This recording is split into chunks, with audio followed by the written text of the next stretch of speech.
Welcome to As I Live and Grieve, a podcast that tells the truth about how hard this is. We're glad you joined us today. We know how hard it is to lose someone you love and how well-intentioned friends and family try so hard to comfort us. We created this podcast to provide you with comfort, knowledge, and support. We are grief advocates, not professionals, not licensed therapists. We are you. Hi, everyone. Welcome back again to another episode of As I Live and Grieve. Boy, the days are just skipping on by, aren't they? Spring has finally come in the northern part of the states, and I am so looking forward every day to looking out and seeing the daffodils and the tulips and the crocuses just kind of peek up out of the soil. Spring is probably one of my favorite times, and I think it's because it signals kind of a rebirth, if you will, kind of a chance to start fresh. So let's keep that in mind. And I want to tell you that I have a great guest today. She's become a good friend of mine. With me today is Linda Findlay. Hi, Linda. Welcome. Thanks for joining me. Thank you. I'm happy to be here. Thank you. Absolutely. I met Linda recently when I went on the grief cruise. Y'all remember me talking about the grief cruise? Well, I was so awestruck almost by that experience myself that I just had to bring Linda on to tell you about it so that you could have my impression of it that you've heard. And now you can kind of find out how it got started and everything. So, Linda, to get us started, would you just tell our listeners a little bit about your background? Okay, yes, I will. So I actually been working in the funeral industry spanning 4 decades. My work in the funeral industry started with me actually losing my first daughter. And so after she died, at that time, it was 34 years ago, I found that there wasn't much support for people who were grieving. And I had a really hard time with my loss, the loss of my daughter. And so from there, I started to get to, look into the different resources that were available. And all I wanted to do in the beginning was to provide a resource and referral service for people who are grieving. So in other words, I'd be able to go to one source, be able to look for different resources, books, booklets. Maybe Right. At that point, obviously there wasn't, internet. That's how long I've been doing this. There wasn't the web and all of that. And so from there, I went through a hospice training to become a grief support specialist and also a volunteer to work with dying patients as well. And I started meeting funeral directors through that process. And so I started asking them, what do you do after your families are serviced for those first 3 days? And they said, all of them said nothing, but we should do something. And so that was my inclination that I was onto something. And so I started putting what they're called aftercare programs in the funeral industry. And basically what that is that we follow families for at least a year after their loss. And that's both through in person when I lived in upstate New York. And now most of my work is over the internet through Zoom and telephone calls and that kind of thing. And I also wrote a series of books in 2008 that I provide to the families through my funeral homes. And they're specifically written to be received at certain times during that first year. And so I take the role of making sure that families get that information. It's kind of like a proactive approach to grief support, as opposed to families having to call someplace and try and get support. And I'm very blessed to have been able to work for over 250 funeral homes in 25 states and Canada. So that is my life's work. I say that my daughter's legacy is my life's work, and it continues to be all these years. Yeah. We tend to turn those experiences sometimes into a legacy, don't we? Yes, we do. Go ahead. We call that turning pain into purpose. Yep. Yeah. Turning pain into purpose. I like that. I like that expression. Was that the title of one of your books? No, actually wasn't. My books are Mourning Discoveries, Navigating Grief from Grief to Healing, something like that. So, yeah. Okay. Maybe it's the title of your next book. Who knows? Never, because I never would have thought I would have wrote the 5 books that I did. So, Right. Now, you mentioned it's been about 34 years since you lost your daughter. How old was your daughter when she died? She was a newborn. So she was born and she lived for 2 hours and 19 minutes, which it's amazing that would be the legacy that she does have for having been on this earth for that amount of time. But we were told during my pregnancy that everything was fine. And then eventually they were saying that if anything was wrong, that they can fix whatever it is that was wrong. Of course.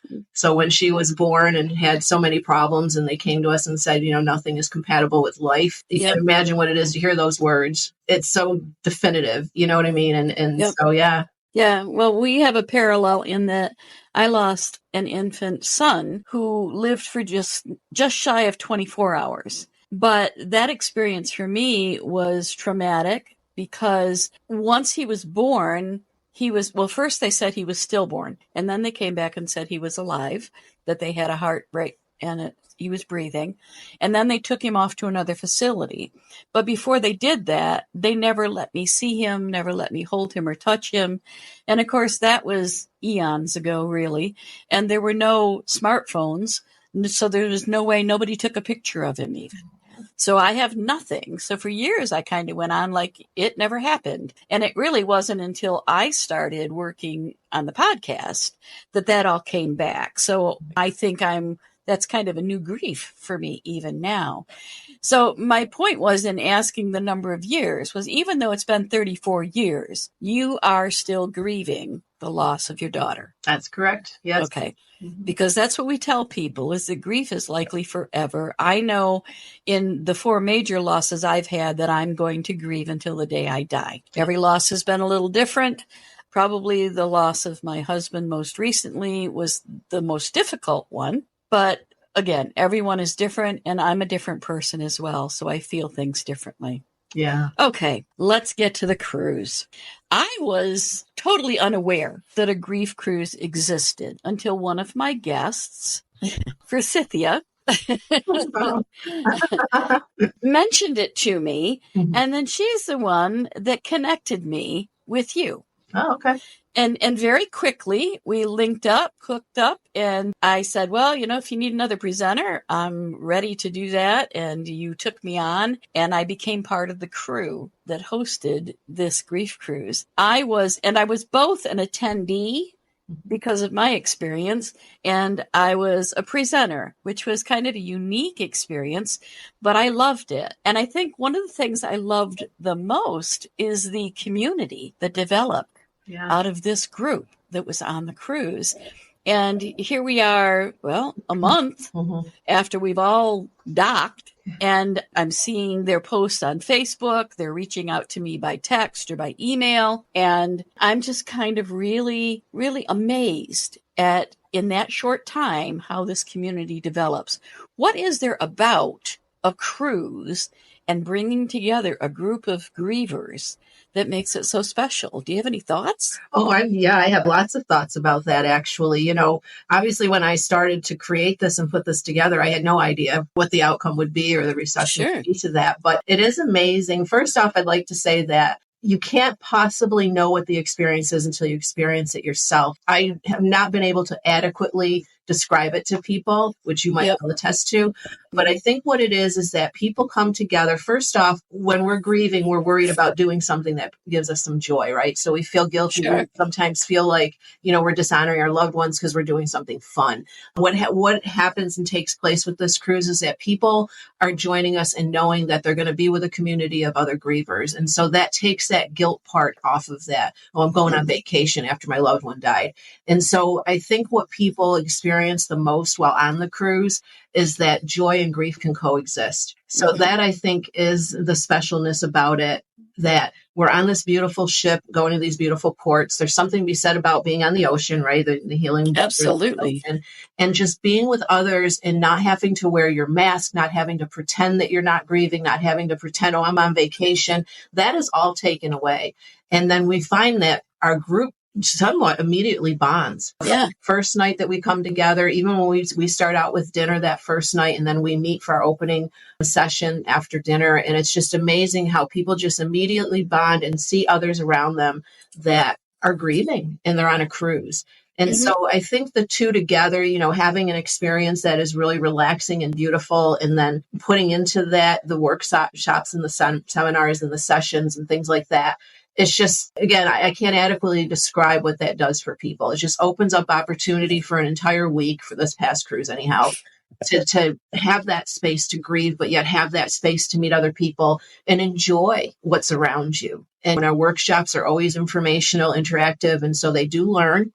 We tell people that they hopefully go home with a toolbox, that they can use some tools that maybe might help them to continue on their journey in a healthier way. And so, it's just a really, really special, I call it an event, but it's actually an ultimate grief retreat is what I say it is. It is. It is a retreat. And it's the way you've developed it, though. Now, going on a cruise, everybody thinks, oh, well, maybe you've never been on a cruise before. So one of the things that's exciting, of course, is going to these different ports and doing the shopping or going to a beach. Heaven knows some of us in this country crave those beaches and that sunshine. Mm-hmm. But you design the cruise so that you don't have workshops at the same time that there is that opportunity to go to the beach. Yes. So it's really very creative how you've done that. So people can combine that joy and that experience of being at a grief retreat. They can combine it. And they can also, being able to go to port like that gives them a little break. It's not like you're going to a 3-day conference where all you're going to do is be mired, so to speak, in your grief. It's not like that. Mm-hmm. You have these little snippets of workshops, and then you have time to go off on the ship and do something else. Catch a trivia game, go dance, go sit by the pool, go in the heavenly saltwater pool. How nice is that? Yeah. Or just sit in the sunshine on your balcony, because all of the cabins that you booked for people were all ocean view balcony cabins. That was the first cruise I've ever been on that I had a balcony. Oh, yeah. And I loved it. And it was just really nice to sit there in that gorgeous weather. It was absolutely beautiful in the Caribbean. Yeah. I remember the first day we all got together was for like an opening ceremony. And part of that ceremony was linking each attendee with the person they've lost. Mm-hmm. And I thought that was an excellent way to give purpose to why you're there. You're not really there to have fun on a cruise. Your intention in coming on this cruise was really to get some help and some support while grieving. So that connection with that loved person gave everybody the opportunity to take that person with them when they had all the fun on the cruise. They could stand by the deck, go in the pool, go to the beach, and that loved one was there with them in their thoughts. That's right. Because of the opening ceremony. Yeah. That was wonderful. The workshops were great. I love Brent's take on it, where he always had to take his shoes off because we need to be grounded. Yeah. Some of those little things that stay with you. Now, have you had other cruises in the past? This was, I think, your 5th cruise. Is that right? I think it was. Fourth or fifth? It was our 5th. We should have had 6, but in 2020 we were canceled because of COVID. Because of COVID. So your 5th cruise. Are each of them the same, or are they different in things like the opening, closing ceremonies, workshops, etc.? Same or different? Well, we have pretty much the same format. You know, we have the opening session and we have the closing session, and we always try to do our walk to remember. There's certain things that we incorporate into all of them, but then there's been different, you know, obviously different topics, different presenters, different activities and workshops that people can participate in. We try and change that up a little bit because we do get people who have come right along. You know, they join us on each cruise. And so we try and do some things a little different. Back in 2019, I had 17 presenters. Wow. It was like, we found out then that we don't need 17 presenters because it was just so much content and so much time. And again, people still, you know, we only did our seminars on the days that we're out to sea, but the format's basically the same. As far as the activities and the session topics, that kind of changes because, again, we like to have a broad offering for our families. Right. So, yeah, I think it's evolved in the sense that I've learned a lot and our presenters have learned. You know, each time we do another cruise, we learn something new that can enhance the next one maybe a little bit better. And I say, you know, we're never probably going to perfect it, but it's pretty perfect for what it is. So, yeah, it's just been an amazing opportunity to create this cruise and open it up to people who really want to experience what we have to offer. And I always say, you know, when people call initially, they're worried that it's going to be a doom and gloom, let's cry for 7 days cruise. And I assure people that, again, I can't adequately describe the experience because, again, each person's experience is going to be unique to them. Sure. Right? And so, but I tell them, you know, we are a message of hope. We want people to walk off that ship and feel like, I can do this. I have some tools. I can do this a little bit better. Are we going to take people's grief away? We are not. You said that at the beginning of our chat today is that, you know, grief is a lifelong experience. And I don't tell people that, and I tell them this. I don't tell you this to scare you. I tell this to you to be honest. Does that mean that you're in that place that you were during that first year or second year for the rest of your life? No, it does not mean that. we do work through our grief and get to a place where we can, like I said, joy and grief can coexist. And so again, this cruise really creates an opportunity to meet people where they're at as far as their grief, and then to just follow them and be with them that week and provide this opportunity for them to really bond with others, learn, enjoy their surroundings. And it just really is just a wonderful experience. Yeah. And I enjoyed too. Now, we all had dinner in the same area in the dining room. We were a large enough group that we couldn't all sit at one table, certainly. But it was fun table hopping every night and talking to different people. That was fun too. Now, I have a question for you. I know the answer, but our listeners don't yet. So I want to ask it very innocently. Do people ever come back for a second cruise with you? Oh, yes.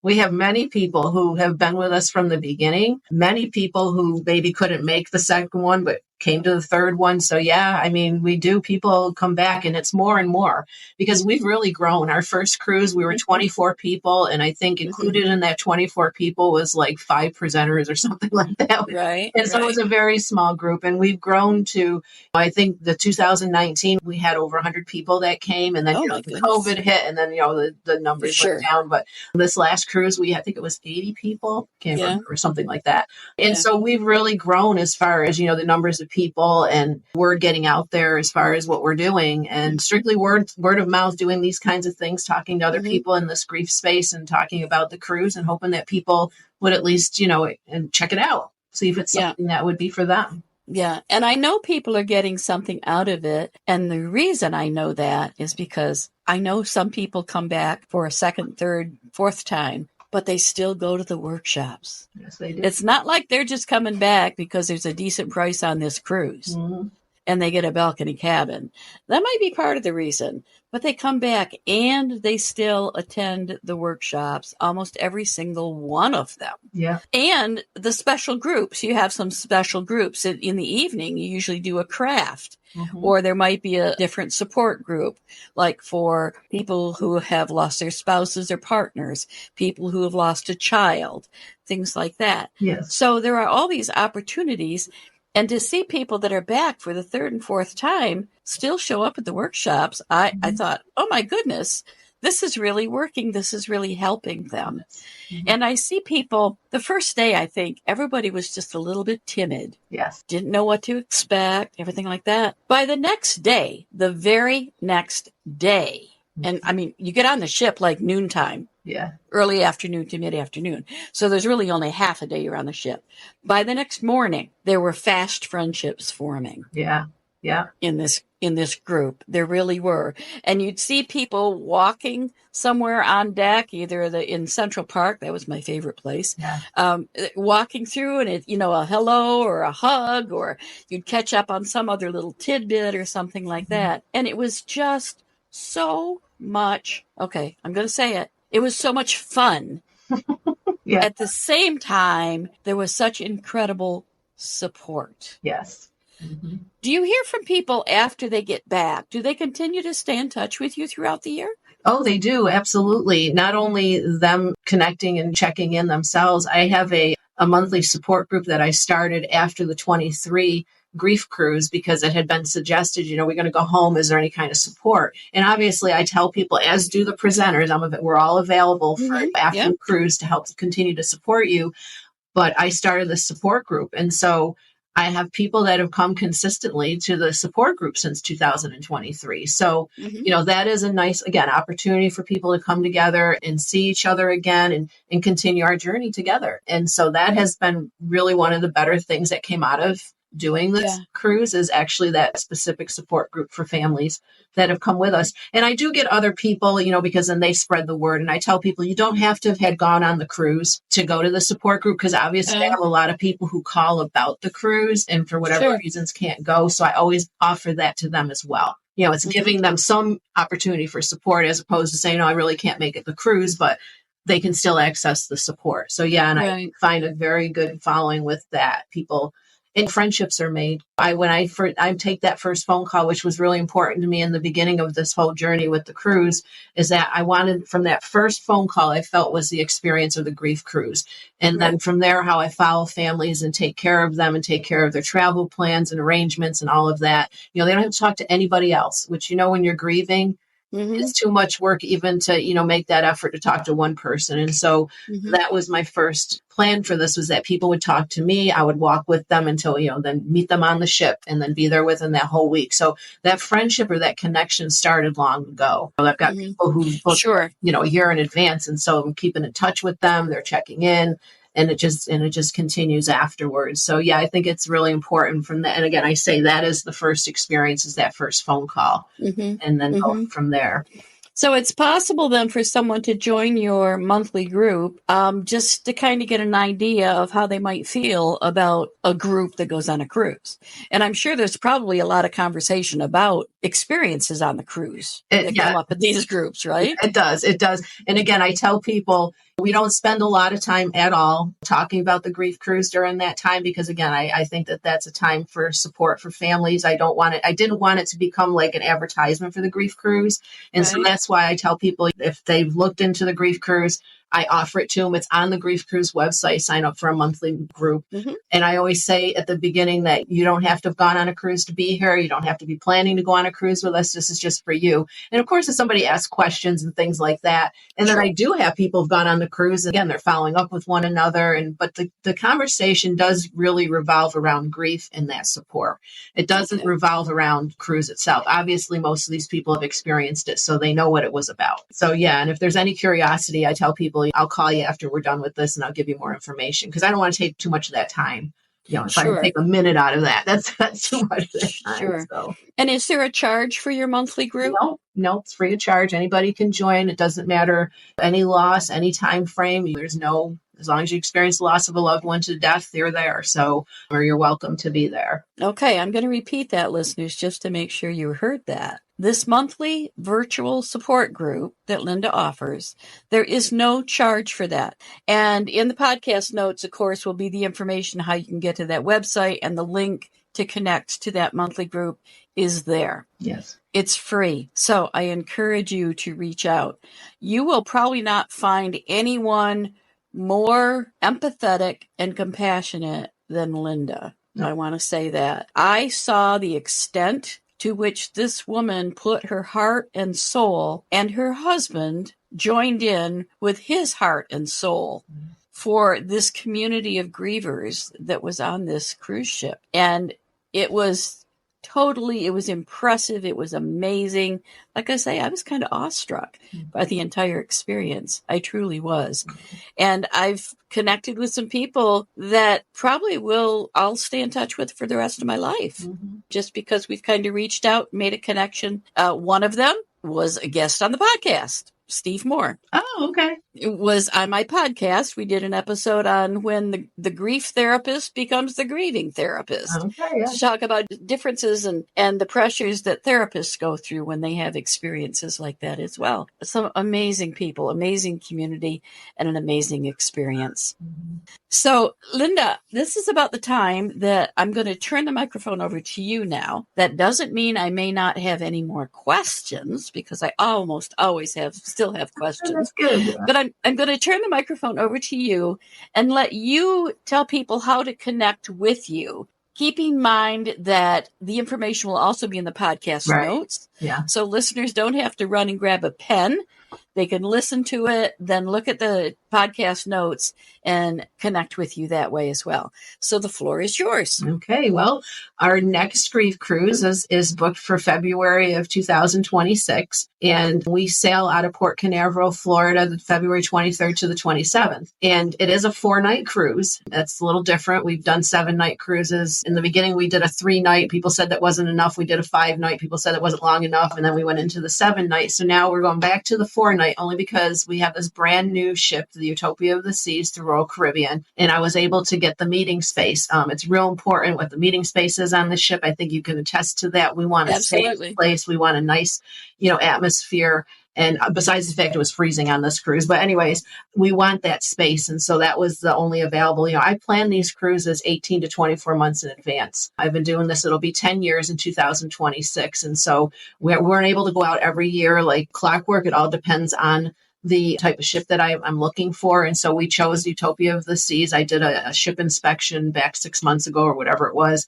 Beautiful ship. The space was beautiful.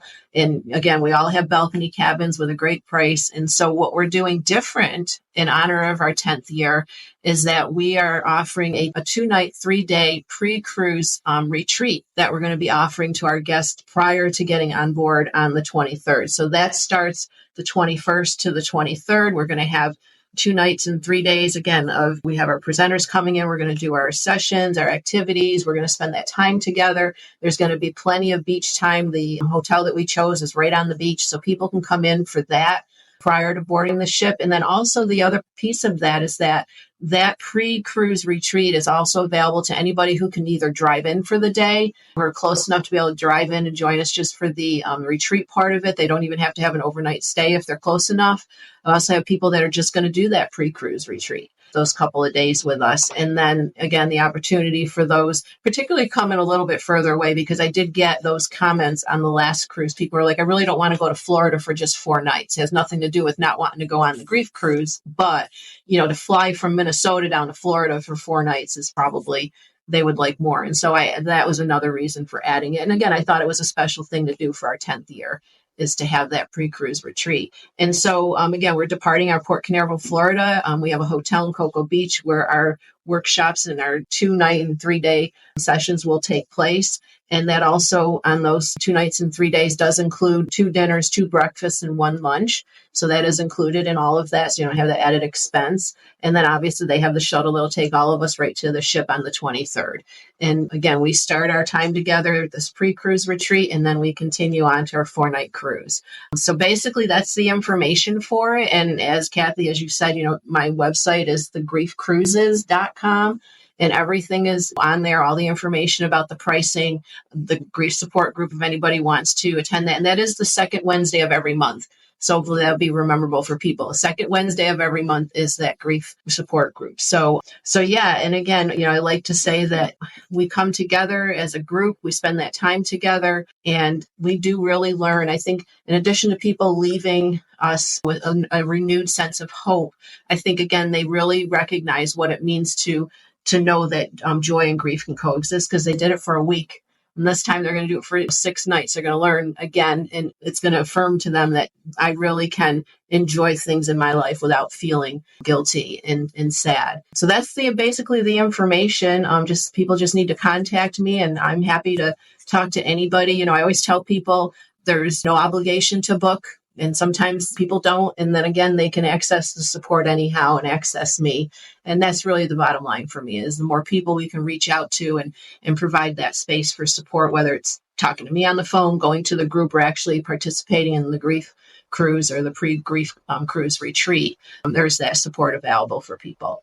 Well, and I'm going to echo what Linda has said. This is an opportunity that as a griever, you really should think about it. And with the upcoming retreat in February of next year, I still think you should advertise it as a surf and turf retreat. Not that you're going to feed them surf and turf, but just the fact that it combines land and sea, much like a surf and turf dish does. At any rate, whether you can go for the entire thing or just the land component or just the cruise, but really, really think about it. A lot of people spend lots of money on certain things that are going to cure them or heal them of your grief. This is a way, as Linda says, that you can find out that it's okay to combine the joy and the sadness. It's okay. And in fact, it makes you a stronger person, and it will help you heal in your grief in a stronger fashion. And I know it works. I know you make a connection with other people like you, other people that are grieving just like you are. They may have lost a child and you lost a spouse. They may have lost a parent and you lost a spouse or a child. it doesn't matter. The connection is there that you have suffered this devastating loss that has just completely turned your life upside down. And I know the cruise works because it was so hard to say goodbye to everybody. I know. It was so hard to say goodbye. You'd give hugs at the closing ceremony, and then the next morning you'd see them as they were on their way to depart the ship, and you had to get one more hug in. That's right. You had to get one more hug in, just one more hug. More, yeah. You know, every time you saw them, there's one person I saw 3 different times the morning of departure, and we hugged every single time. It's hard to leave. Yeah. So on that note, saying it's hard to leave, it's always hard to end these podcasts too, because I always enjoy the conversation so much. So Linda, I want to thank you so much for joining us today and for sharing information about the Grief Cruise. I will continue to promote it, to advertise it, to mention it, and I do to everyone I know who is grieving. I suggest that they check it out. I know it may not be right for everybody. It may not be the time, but hey, if not 2026, maybe 2027, because Linda's probably going to keep them going for as long as she possibly can. I'm hoping to. You know, it is a lot of work setting them up, but it is well worth every second of effort that goes into it. And I know you probably feel so rewarded when you see these people. They go from crying in pain to crying with somewhat a bit of relief that things might be just a touch easier to think about, to talk about, to remember. So at any rate, I need to go. Self-care is very important, and certainly the Grief Cruise is an excellent method of self-care. Yes, it is. So take care, everyone, and join us again next week as we all continue to live and grieve. Thanks again, Linda. Oh, you're so welcome. Thank you. Thank you so much for listening with us today. Do you have a topic that you'd like us to cover, or do you have a question from one of our episodes? Please email us at info@asiliveandgrieve.com and let us know. We hope you will find a moment to leave a review, send an email, and share with others. Join us next time as we continue to live and grieve together.